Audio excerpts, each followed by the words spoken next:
Hello everyone, welcome back. In previous session we talked about X-ray diffraction, general idea, how the machine will operate, and we discussed that when the waves are scattering for the same equivalent plane, they will give us constructive waves, which in the XRD pattern will be shown as a peak, which we explained here. We said that the XRD will give us a pattern similar to this one, or many more peaks. Each peaks meaning of equivalent planes detected by the machine. So we said that how the machine will detect these equivalent planes. If those are equivalent plane, for example A, B, C, they are equivalent, then when the waves hitting the atoms, this atom is similar with this atom, or this is in plane A, this is in plane B. Since they're equivalent, they basically has similar location. So when the waves hitting this atom here and the one exactly same atom in the other plane, their diffraction will come in a similar manner. When we're adding those, when the machine will collect those waves, those two will be added together. That's why will be shown as a peak in the XRD pattern.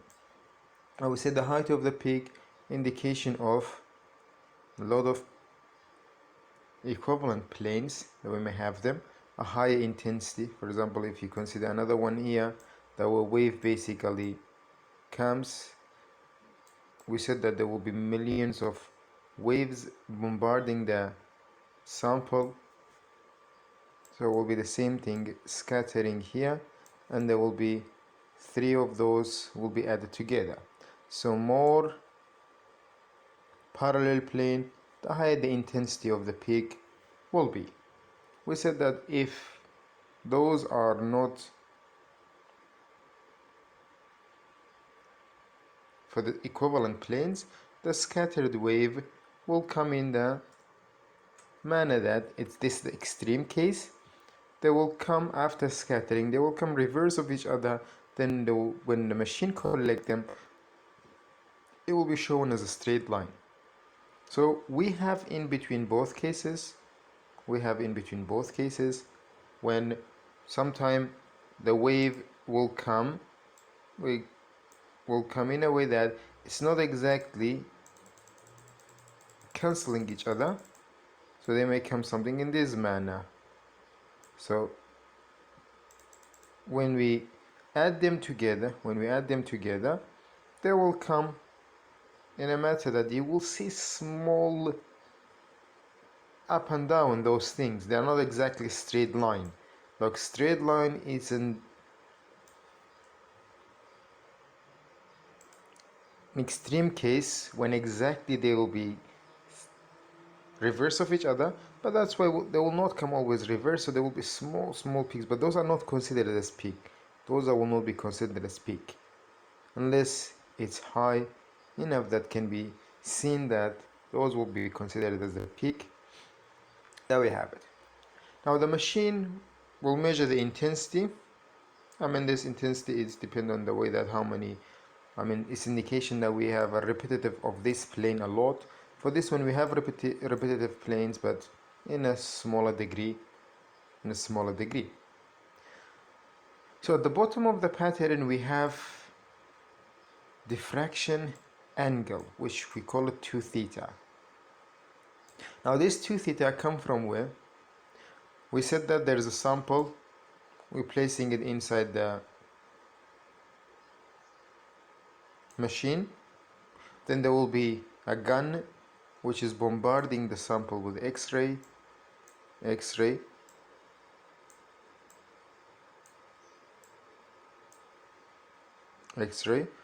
Most of them they're using copper alpha. When you give a voltage and electricity to copper, it will emit a wave in X-ray wave. It will emit an X-ray wave. Then those waves gonna attack the sample, and we said that they will scatter. So the scattering basically, if this is incident angle, we call it, the attack angle, the diffraction angle will be 2 theta. So the detector we have it, which is moving to collect all those waves that will be scattered, then it will give us 2 theta. So the pattern that we will get from the XRD will be the intensity's diffraction angle. We will find those planes and the rest of the other information. So what we'll be able to do, so we have a machine, we will put the sample inside this machine. This machine is going to give us the pattern.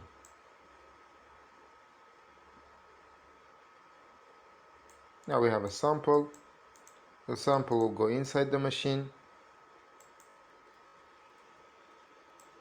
This is sample. Sample goes inside the machine. The machine will give us this pattern. Now after that will come analysis. Now analysis for the XRD pattern, will be different according to the material that you have it. Now this chapter we're dealing with solid material. We're mainly focusing for the XRD of one element.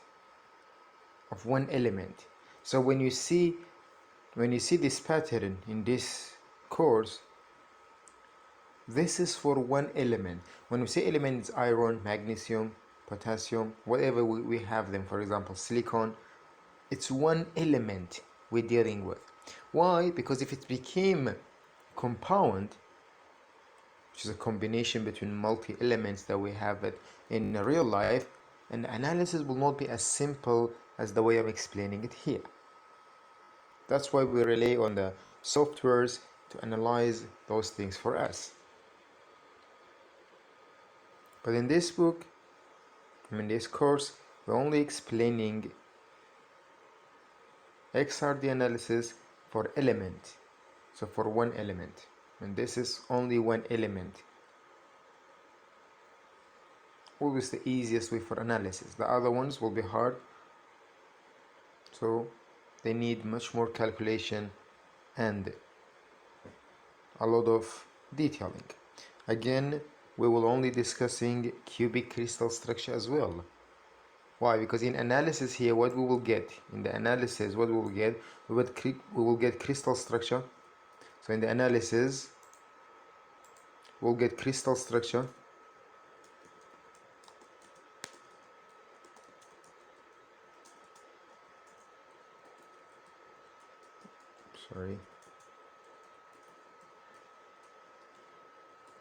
We'll get crystal structure.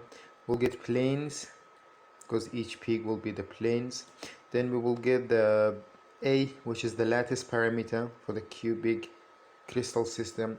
We can get R, the radius of the atoms. Why? Because we will do it only for one element. That's why we can analyze all of these things. We can find even the element, which element it is.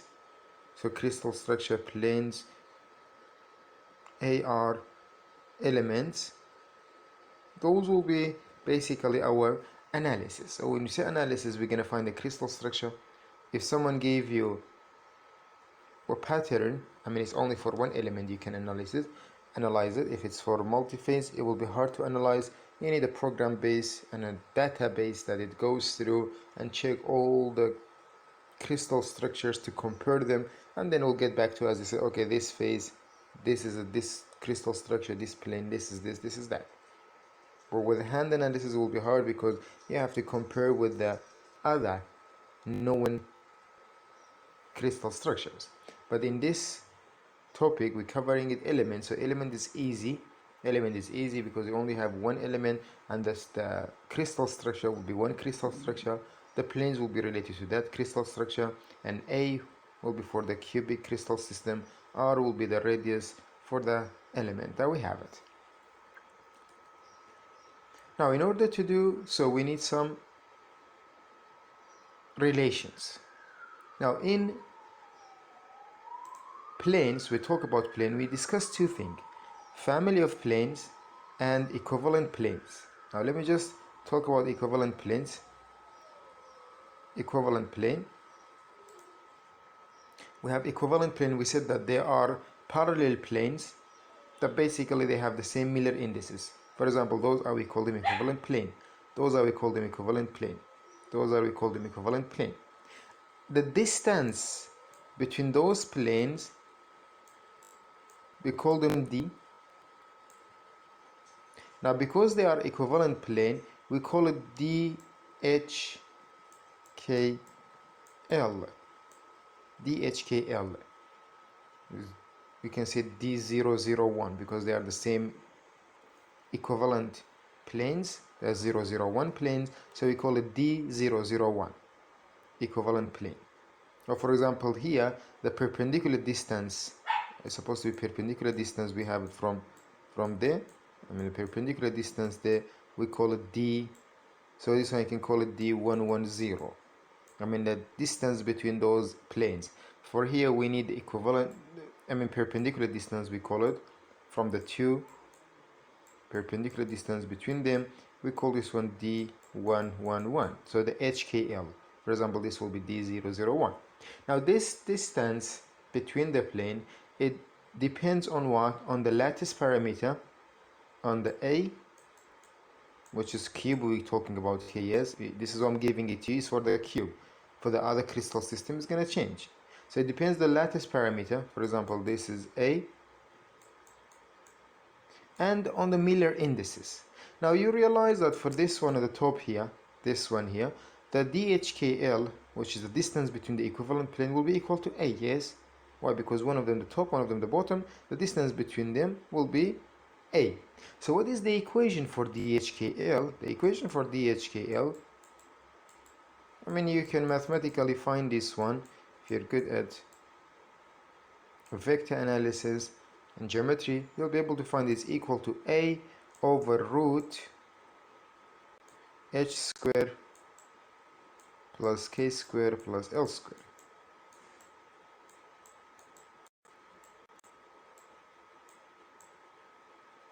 So if you have the plane, which means that you have HKL, if you have A, which is the lattice parameter, you will find the distance between the planes. You may have distance between the planes, you may have the planes, you will find A. Now check for this one here to see is it exactly will come A. The HKL 001, yes, so 0 square plus 0 square plus 1 square will be 1, root 1 will be 1, A divided by 1 will be A. As we can see from the graph, the HKL for these planes is equal to A. But for those will not be exactly A, might not come exactly as A. Why? Because we need the perpendicular distance between them. So the perpendicular distance here will change. It's not this distance. So this is not DHKL. This is not DHKL. You cannot say this is DHKL. This is not. It's not a distance like this. You need to have a 90 degree with both of them in order to be a DHKL, the distance between interplanar spacing. So this is, we said, equivalent plane. This is how we're gonna use this information, equivalent planes, to get the relation between the plane, the interplanar spacing, and A, which is the lattice parameter. Remember, interplanar spacing is for the equivalent plane spacing.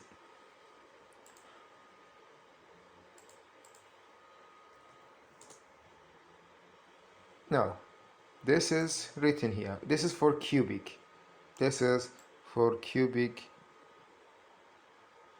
crystal system. Now we need another information, because this is between the interplanar spacing, lattice parameter, and plane Miller indices. DHKL goes by interplanar spacing. Interplanar spacing. Now we need another information. When we give the sample to the machine will perform the analysis. The machine has a wavelength. Now wavelength is coming from the machine. It's a known value. We use this wave to get some information. Now the machine will give us what? The machine will give us that. Will give us this graph. And we know lambda. We know wavelength. We know this is a known value. Why? Because we use a material and we will charge it with electricity to emit X-ray. So we know the wavelength. So, and we have 2 theta, the diffraction angle. Now we need a relation between, for those peak, only for the cases when we have crystal structure or crystal planes will be spotted. Only for them we need a relation between lambda, theta, and something related to those planes, which we call it Bragg's law. Now Bragg's law says that diffraction will happen if those 2 waves come at the same,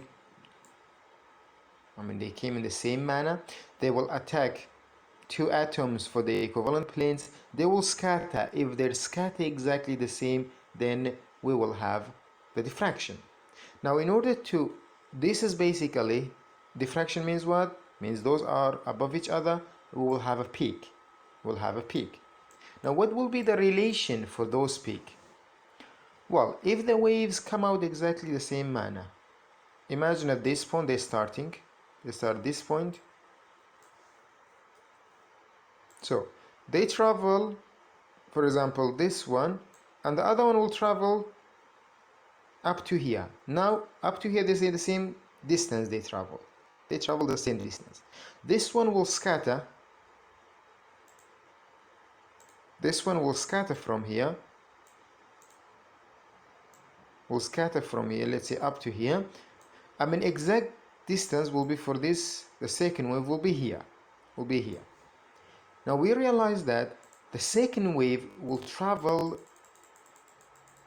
this distance and this distance more than the first wave. And in order those 2 to be under each other, this distance is supposed to be equal to the wavelength. If not, they will not come under each other. So those 2 supposed to be equal to the wavelength. So we call this, let's say SQQT.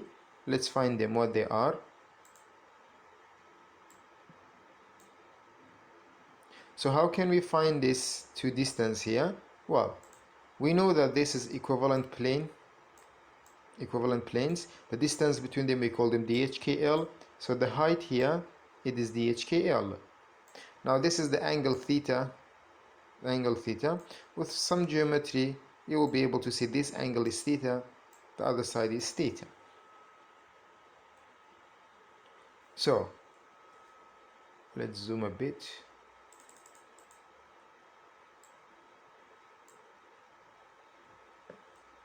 Now if this distance is DHKL, imagine this triangle we have there. This triangle, it is a 90-degree triangle. So we can use the cosine and sine in order to find this distance here. Because the angle is here, and this is DHKL. Yes, we said that the height here, we call it DHKL. So this side here will be DHKL sine theta. So this side is cosine, this side is sine. The same thing here. So this is valid also for this side as well. That will be DHKL sine theta.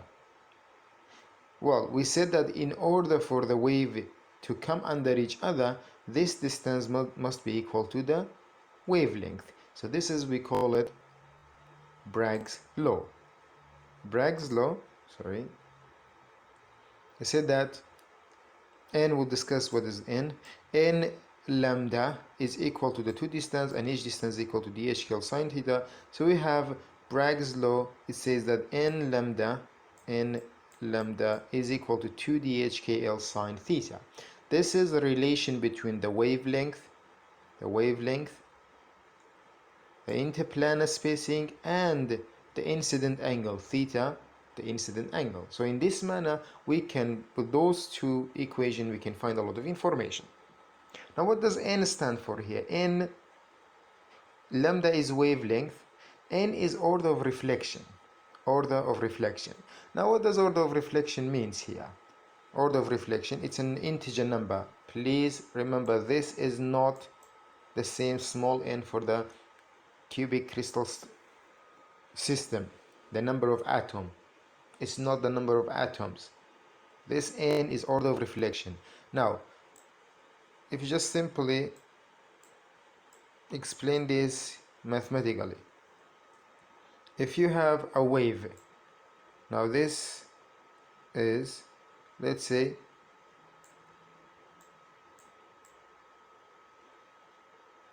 this is the wave we have. If this order is 1, if I change the order to 2, what will happen means that the wavelength will be doubled. When with the wavelength will be doubled, basically, we'll have something like this. I mean, two wavelengths in the beginning will be equal to one wavelength in the bottom. Why? Because here order became 2. I mean, like if this is the wavelength here, if this is lambda, here lambda will be like this. This will be lambda here. They called n lambda. For example, lambda here, it's 1 lambda, here will be 2 lambda, so double of the first one. So n basically is order of reflection, will be given, it depends on the machine. The machine has a way that to enlarge the wave. It's basically integer number 1, 2, 3. They call them order of reflection. It's not number of atoms in the crystal structure. It's order of reflection. So we have the two equations that will be used to find information regarding to the X-ray diffraction. Now we will solve some questions. First we'll start with an easy one in the next video. Thanks for watching.